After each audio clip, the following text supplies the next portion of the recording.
नमस्कार दोस्तों, आज हम कुंवर नारायण के जीवन परिचय के बारे में बात करेंगे। तो चलिए दोस्तों शुरू करते हैं। कुंवर नारायण जी आधुनिक हिंदी साहित्य में नई कविता के प्रमुख कवि माने जाते हैं। इनका अद्य के तार सप्तक में महत्वपूर्ण स्थान है। इनका जन्म उत्तर प्रदेश के फैजाबाद जिले में 19 सितंबर सन 1927 ईस्वी को हुआ था। इनकी आरंभिक शिक्षा स्थानीय स्कूल में हुई थी। इन्होंने लखनऊ विश्वविद्यालय से उच्च शिक्षा ग्रहण की। कुछ दिनों तक युग चेतना नामक प्रसिद्ध साहित्यिक मासिक पत्रिका का संपादन किया। ये एक भ्रमणशील व्यक्ति थे।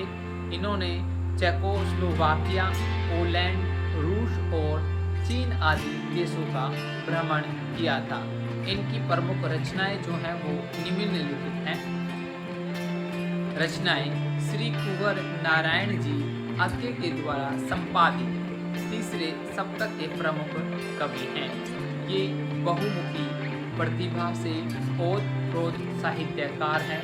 इन्होंने साहित्य की अनेक विधाओं पर सफल लेखनी चलाई है, लेकिन एक कवि रूप में अधिक प्रसिद्ध हुए हैं। इनकी प्रमुख रचनाएं निम्नलिखित हैं। काव्य संग्रह चक्रव्यूह जो कि 1956 में रची गई थी। परिवेश हम तुम आमने सामने कोई दूसरा नहीं इन दिनों आदि। प्रबंध काव्य आत्मजयी कहानी संग्रह आकारों के आसपास समीक्षा आज और आज से पहले। साक्षात्कार मेरे साक्षात्कार कुंवर नारायण। साहित्यिक विशेषताएं। कुंवर नारायण का काव्य संबंधी दृष्टिकोण अत्यंत उच्च एवं श्रेष्ठ है। तीसरे सप्तक में कुंवर नारायण जी ने जो वक्तव्य दिया उसके आधार पर उनकी भव्य दृष्टि को बखूबी समझा जा सकता है।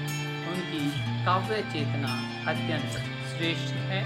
उनके साहित्य की प्रमुख विशेषताएं निम्नलिखित हैं। वैज्ञानिक दृष्टिकोण। कुंवर नारायण एक भ्रमणशील व्यक्ति हैं। उनकी इसी भ्रमणशीलता तथा पाश्चात्य साहित्य के अध्ययन के फलस्वरूप कविता के प्रति इनका वैज्ञानिक दृष्टिकोण है। इन्होंने कविता के संबंध में अनेक वैज्ञानिक दृष्टिकोण अभिव्यक्त किए हैं। इन्होंने अपने काव्य में वैज्ञानिक दृष्टिकोण को प्रमुखता प्रदान की है। इन्होंने वैज्ञानिक दृष्टिकोण को स्पष्ट करते हुए कहा कि यह वह दृष्टि है जो सहिष्णु और उदार मनोवृत्ति से जुड़ी हुई है।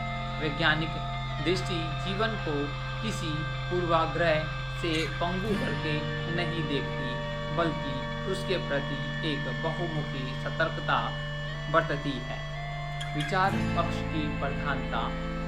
कुंवर नारायण जी का साहित्य जहाँ एक और वैज्ञानिक दृष्टिकोण से ओत-प्रोत है, वहीं दूसरी ओर उसमें विचार पक्ष की भी प्रधानता है। इसी प्रधानता के कारण वे कविता को कोरी भावुकता का पर्याय नहीं मानते। उन्होंने अपने काव्य में विचारों को अधिक महत्व दिया है, उसके बाह्य आकर्षण पर नहीं। यही कारण है कि इनकी कविता गंभीरता लिए हुए है। प्रतीकात्मकता। कवि ने अपनी संवेदना को अभिव्यक्त करने के लिए प्रतीकात्मकता का सहारा लिया है। उनका चक्रव्यूह काव्य संग्रह एक प्रतीकात्मक रचना है, जिसमें कवि ने समकालीन समस्याओं में डूबे मानव को विघटनकारी 7 महारथियों से घिरे हुए अभिमन्यु के रूप में चित्रित किया है। नगरीय संवेदना का चित्रण। कुंवर नारायण जी को नगरीय संवेदना का कवि माना जाता है।